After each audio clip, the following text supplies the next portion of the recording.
আসসালামু আলাইকুম সুপ্রিয় কৃষক ভাইয়েরা, আজকের এই ভিডিওটি আপনাদের উদ্দেশ্যে। যাদের ধান ক্ষেত আছে তারা আমার এই ভিডিওটি আজকে ফলো করবেন।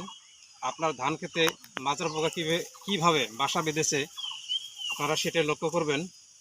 যাদের ধান ক্ষেত আছে তার অবশ্যই লক্ষ্য করবেন, যাদের এই যে ধানের শীষটা সাদা হয়ে গেছে আপনারা নিচে ধরে টান দিয়ে তুলবেন, তুলে এইভাবে গাছটা ফাটাবেন। ফাটানোর পর দেখেন, এই দেখেন মাজরা পোকা, দেখেন এই যে।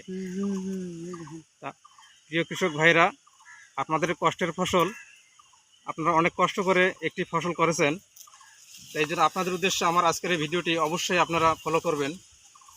এই মাজরা পোকা দমনে আপনারা ল্যামডা সাইহ্যালোথ্রিন প্লাস অ্যামাইমেকটিন গ্রুপের ওষুধ ব্যবহার করবেন।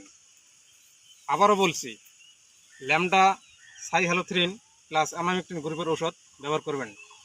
অথবা আপনারা লেটিন ব্যবহার করতে পারেন। লেটিনে ল্যামডা সাইহ্যালোথ্রিন প্লাস অ্যামাইমেকটিন গ্রুপ আছে। আপনারা 100 গ্রাম কিনলে 3 মেশিন করবেন, 3 জেরিকেন হবে। আপনারা স্প্রে করবেন আপনার জমিতে, আশা করি আপনারা সুফল পাবেন। তবে পরিশেষে একটা কথা বললে না, আর সেটা হলো যে কৃষক বাঁচলে বাঁচবে দেশ, সোনার ফসলে ভরবে দেশ। ধন্যবাদ। আসসালামু আলাইকুম।